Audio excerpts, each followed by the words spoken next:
I welcome you, the foreign ministers of the brother African countries of the Committee of 10 for the reform of the UN Security Council to your brother country, Uganda.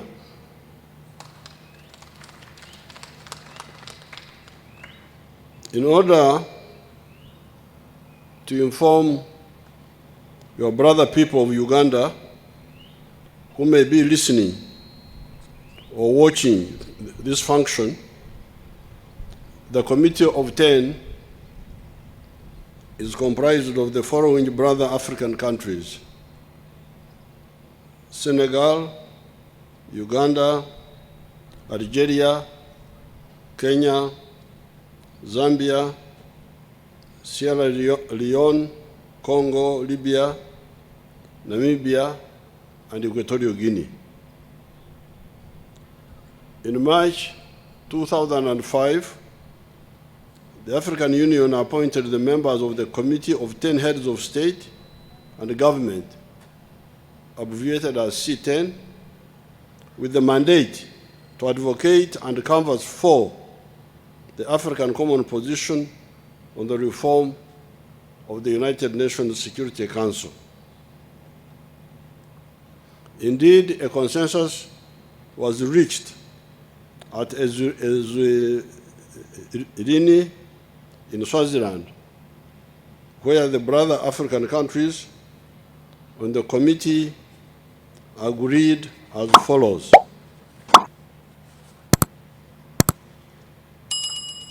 Number one, to promote Africa to be fully represented in all the UN organs, especially the United Nations Security Council. To have 2 permanent seats with 2 veto rights and 2 more non-permanent seats with the UN Security Council as Africa's legitimate right and aspiration to correct the historical injustices endured by the continent. Number 3, the African Union shall be responsible for the selection of African representatives to the UN Security Council. These were very good principles, and there is no useful reason as to why they should be altered or diluted. The UN Security Council should have been and must be reformed. This is not a favor by anybody, but a right of all peoples that inhabit the planet Earth.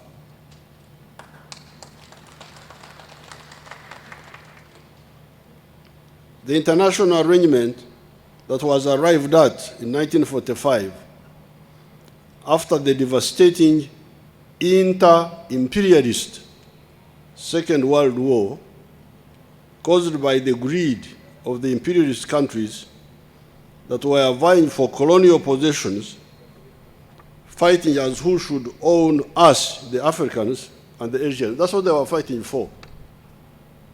When you hear First World War, Second World War, these are inter-imperialist wars. This is the accurate description. Fighting as who should own us, the Africans and the Asians. Having exterminated or enslaved the indigenous peoples of the Americas and Australia and New Zealand, that arrangement of 1945 was temporary because many of us were not in a position to make our own decisions. The Asians and the Africans were in colonial bondage, although we had been used to fight and die in those other people's wars of the imperialists, the first and the second so-called world wars. In the 2 world wars, more than 3.5 million Africans and 6.5 million Asians, especially Indians, were used in fighting those wars, which were not their wars. Yet, no thought was given to how they would participate in international decision-making. Was the assumption that we would never be free? If that was the assumption, then the assumers were wrong. By both peaceful and violent methods, the countries of Asia and Africa are now free. Even the indigenous peoples of the Americas, Australia, New Zealand, that survived extermination are also beginning to assert themselves, as we have seen in countries like Bolivia, etc. It is therefore a circus to waste time year after year debating the obvious. We demand our right of having permanent seats, not seasonal ones allotted to us by the present unfair system on the UN Security Council. Every reasonable man, as the lawyers say, the lawyers have a good word. They say a reasonable man should understand this, should see this. Every reasonable man, as the lawyers always say, I do not want to bother myself talking of fair-minded man, should see that the 1.4 billion Africans that will be 2.5 billion in the next 29 years, and the billions of Asians, the former colonized peoples, cannot be kept out of the UN Security Council on terms similar to the present 5, USA, China, Russia, Britain, France, that monopolize that body now. There are only a few factors that are delaying the process. 2 of them are on our side, the Africans, that have decided to maintain weakness in Africa, even after the colonization of our continent that started with the independence of the Sudan in 1955. Here in Uganda, we have been battling those internal weaknesses by relying on 4 principles. Principle number 1, patriotism. Down with sectarianism of religion and tribe, and loving Uganda. That's one of the big battles we have been fighting here. Some people trying to promote sectarianism of religion, of tribe, and with the patriots denouncing that treason and insisting on the unity of our people. Pan-Africanism, i.e. loving East Africa, loving Africa, and working for their integration. Socio-economic transformation. Africa cannot remain a pre-industrial society, a society before modern times. And democracy. With these 4 principles, patriotism, Pan-Africanism, socio-economic transformation, and democracy, we have been able to create a chapter of some capacity. We have some capacity here.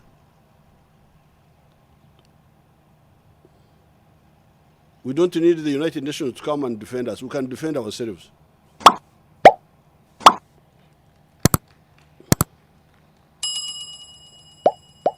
Similar chapters exist and have existed in Africa since independence.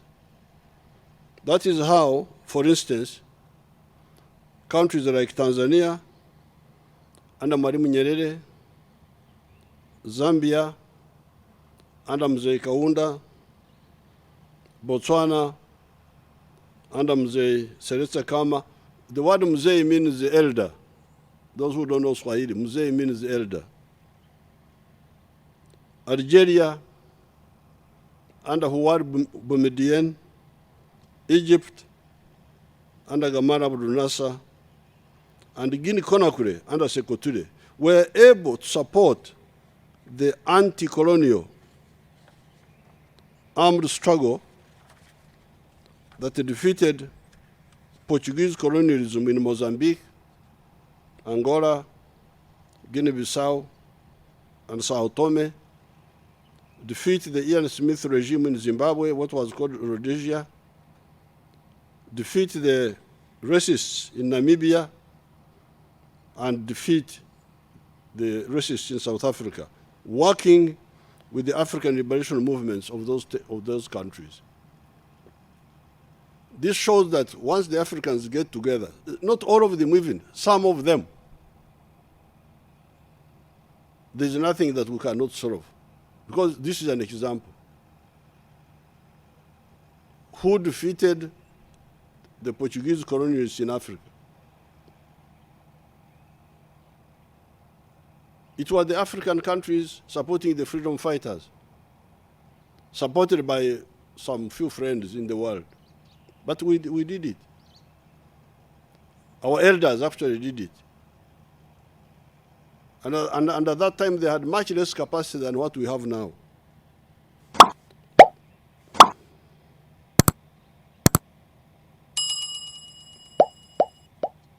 This means that the potential is there if we act right and together.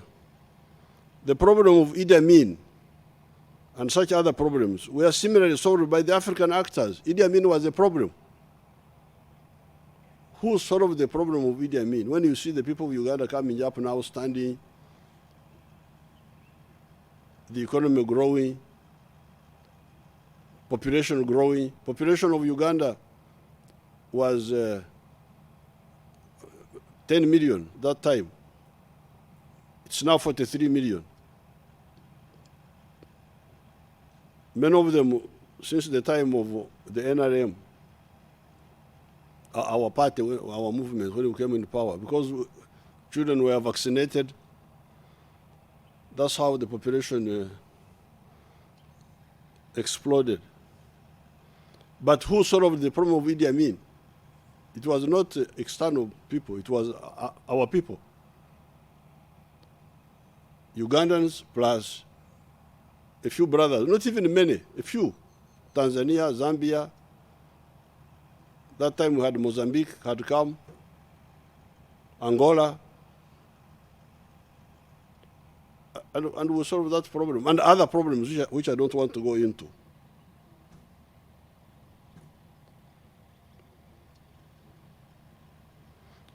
The present chaos in some African countries can be solved if the different chapters are able to act together. When you hear the chaos which is in Africa now, country by country, this can be solved. There's nothing that we cannot solve. I'm telling you what I know, because I have been involved for the last 60 years.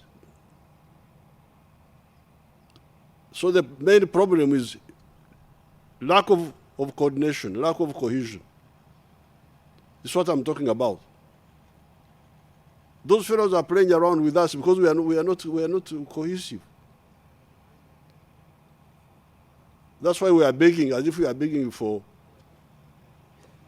somebody has stolen my cows, and then I go to beg him, please give me back my cows. I take the cows. I don't beg you. But if you are weak, you beg. Like now we are begging, please.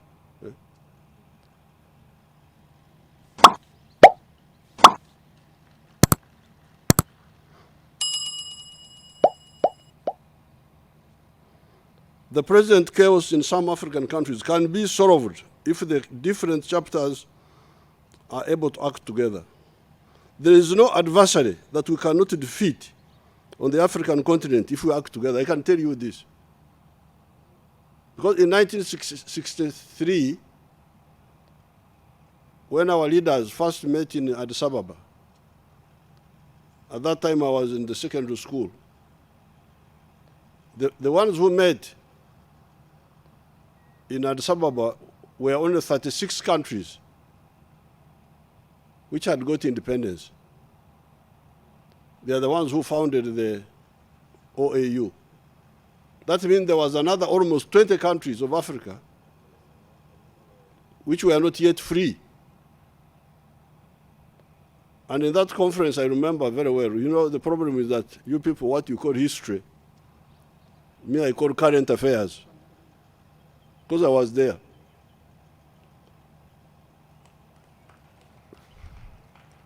So in that conference, the African leaders passed a resolution saying that all the African countries must be free, peacefully.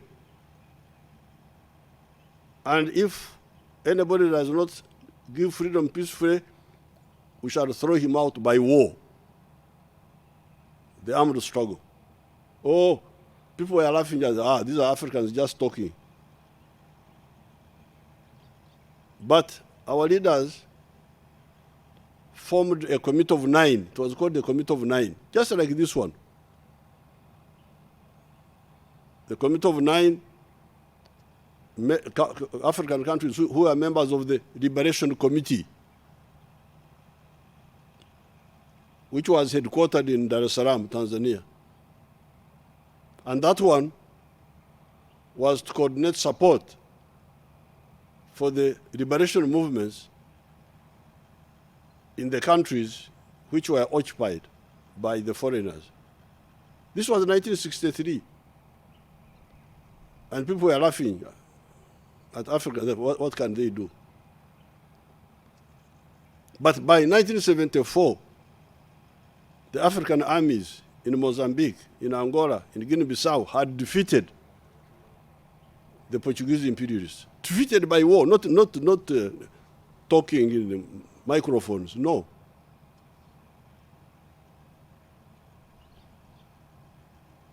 Not only had they defeated the Portuguese army in Africa, but they had also liberated Portugal itself. The Portuguese got freedom because of the Africans. Then Ian Smith, 1980, down. Ian Smith had said he would be here for 1,000 years. 1994, the rest, Namibia, 1990. So there's nothing that we cannot do. That's where the problem is.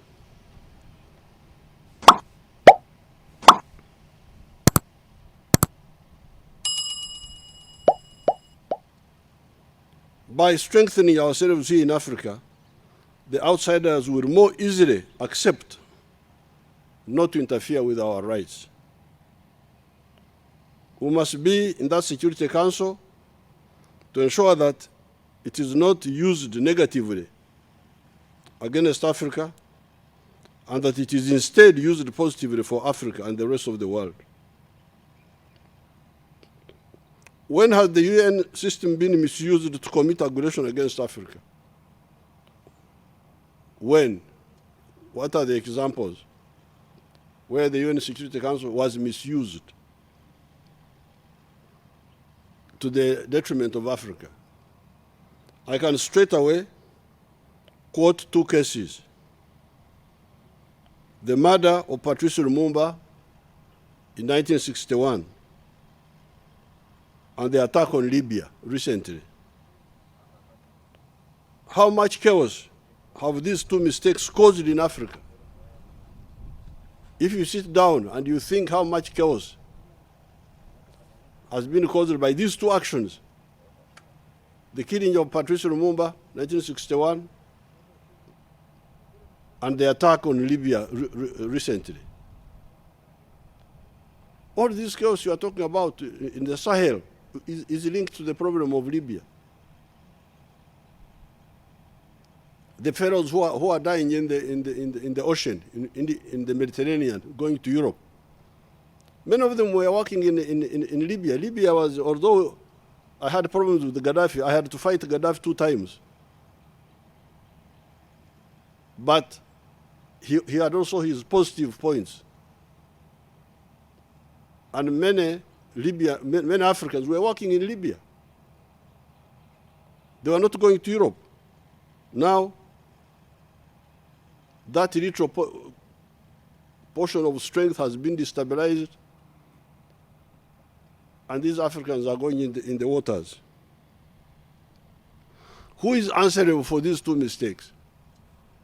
When you talk of accountability, who is accountable for all this suffering that has been caused by these mistakes? The attack on Libya, for instance, is definitely behind the chaos in Mali, Niger, Chad, Burkina Faso, Nigeria, etc. Congo has been in successive problems in the last 60 years. Congo, Kinshasa, DRC.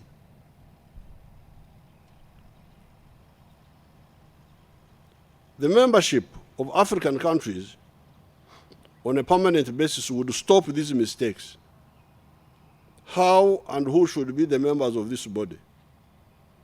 It is already known that Africa should have 2 members of the Security Council on a permanent basis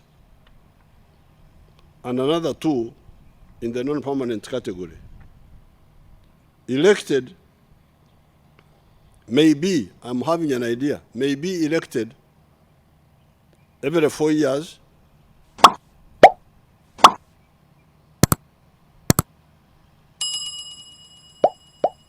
on a rotational regional basis. These are just my ideas. I don't know whether they were captured in Ezorini, but these are all my ideas. This would mean that for 4 years, we would have 1 country for North Africa and one country from West Africa.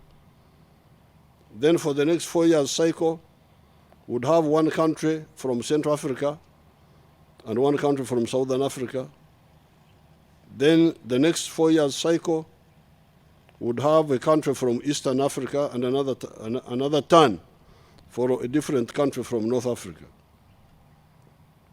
These countries would go to the Security Council as our delegates. They go there to represent our views, not to just bring their own views. The views of the African Union, democratically agreed. They should only take the positions given to them by the African Union, not their own individual positions. If we had such arrangements, mistakes like what happened in Libya would not have happened. Because I remember on the issue of Libya, I was a member of the Committee of 5. I hear a rumor that I'm still a member, although it never meets. There was a Committee of 5 on Libya. I think chaired by Jacob Zuma, or either Jacob Zuma or Sassou Nguesso. We were members of that committee to bring peace in Libya, and we were going to do it. And actually, at that time, I didn't go, but I sent a representative, and the African leaders were in the aircraft going from, I think, Mauritania to Libya, in the air. When they were told, go back, Libya is being attacked. Can you imagine? African leaders, former colonials are attacking an African country against the wish of the African Union. This is a very big mistake for this generation to accept. Very big mistake. Now you see the chaos which came from that. So who is accountable for these crimes? These are crimes against humanity, which they keep talking about. But if we had been in the Security Council, actually some of the African countries were there, but they took their own position, which was not correct. Our collective, we had met in Addis, we had said, keep out of Libya, we shall settle it. But some of the people did not listen. But if we had been there with the orders of the African Union, that one would not have happened. Or if the majority of the African Unions had supported intervention, then the attack would have happened with our consent.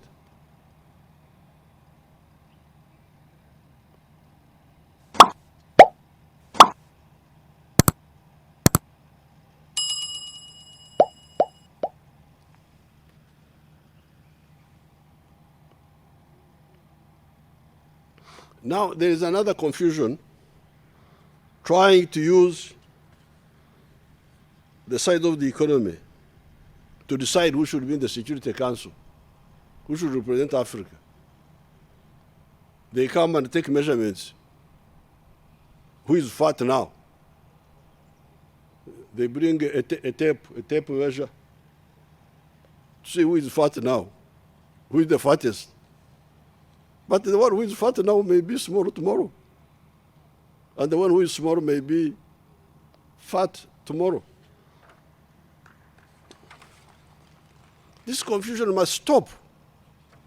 And selfishness, we're wasting our time. Germany's economy is now bigger than either the economy of UK or France. So what do we do now? We should remove France and UK from Security Council and put Germany, because Germany has got a big economy now. What logic is this? And what are you looking for? All these African countries, these economies are, that's why we call them underdeveloped. They have a big potential. This size you see, economy, Uganda, this now, is not the size of, it is like a young child. When you say a young child, you say this is the size of the child. This is a young child. He will grow and become a giant. So that should not be waste our time. Finally, it is time to bring to the high table the defeated belligerents of the Second World War, Germany and Japan. You know, those fellows are out. Germany, because this UN system is for those who won the second inter-imperialist war, but supported by Russia. Russia was a big player, although it was not among the club, but it actually did the biggest fighting against Hitler for their own reasons. So these are the ones who are in that Security Council. The defeated fellows are out. Germany, Japan, and Italy. Italy, of course, had also been part of that.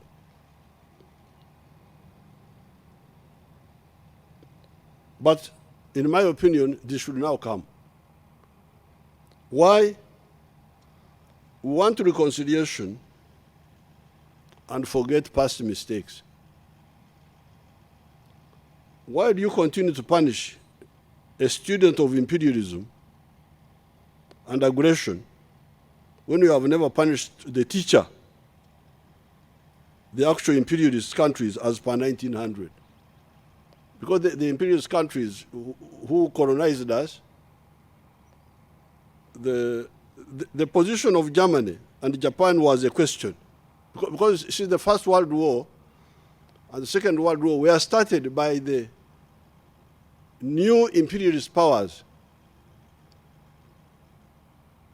When Germany was unified in 1871, became one country. Germans were not one country. There were 39 kingdoms actually, scattered. Prussia, Bavaria, Saxony. Then they had a pan-German movement to unite Germany, and then eventually they got united in 1871. So they became strong, because they were united. Now, the mistake they made was to compete. Then Italy was united in 1860. But by that time, the other imperialist countries, Britain, France, Portugal, Spain, had already grabbed different parts of the world. India, South America, the United States itself. So these new imperialists, they came with, this is unfair. Enjoy free. You have got more slaves than me. what should I do? I also need slaves. This is how the war started, the First World War. Actually, the old imperialists tried to pacify Germany. So they called a conference in Berlin, 1884, 1885. They were called, Bismarck actually is the one who called it. You come. I also need a share of the colonial possessions. So they say, please, Germany, don't fight. Let's give you something. They gave Germany Tanganyika, Rwanda, Burundi, Namibia, Togo, I think. Say, please, you take this, don't fight. And Bismarck seemed to have kept quiet. But other groups in Germany said, no. What do you mean? You give us Tanganyika and Rwanda. When you have got the whole of India, we also need more. That's how the First World War started. And then the second one. So the Germans were trying to copy the example of Britain and France and Portugal and Belgium and so you cannot punish the student and you forget about the teacher when you have not punished the teacher. Because the question was, why should UK, France, Portugal, Belgium, etc. have colonies and we do not have, yet we are now powerful countries? This was the argument. But the other weakness was ourselves.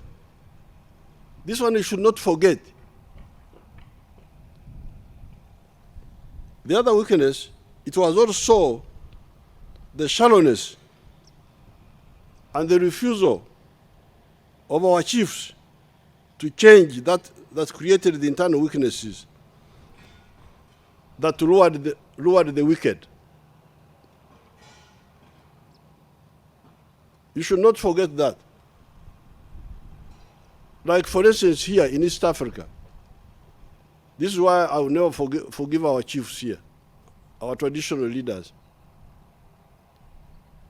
You remember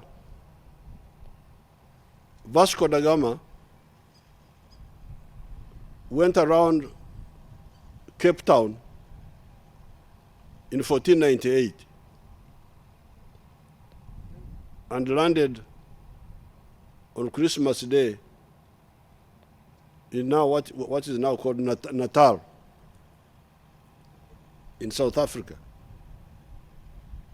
And he continued from there. He came and bombarded Mombasa and went to India. This is 1498. So our wonderful chiefs here in the interior of East Africa knew that a new powerful group of people are coming. You wonder why they could not get together and prepare to defend us. Just full of themselves, putting on monkey skins, looking like clowns, saying they are powerful like lions when they are nothing. So you can imagine Vasco da Gama passes by our coast 1498. The first white man to come here. For us, we had never seen a white man. The first non-black person to come here was an Arab called Ibrahim in 1841. We had never seen a non-black person. So when the Ugandans saw it, they said he had no skin. They thought that he was just, because they knew that people with skins must be black. The first white man to come here is 1862. Huntington Peak. This is 364 years from the time of Vasco da Gama. What were these wonderful chiefs doing? Knowing that danger is coming, but doing nothing, just showing off with big stomachs and so on. This is part of the problem. So as we quarrel with the whites, with the foreigners, we should also look at our own issues, our internal weaknesses.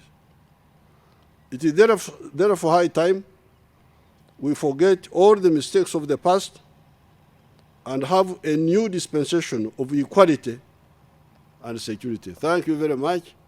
Thank you for inviting me here. I now do, what do I do now? Huh? I opened the meeting.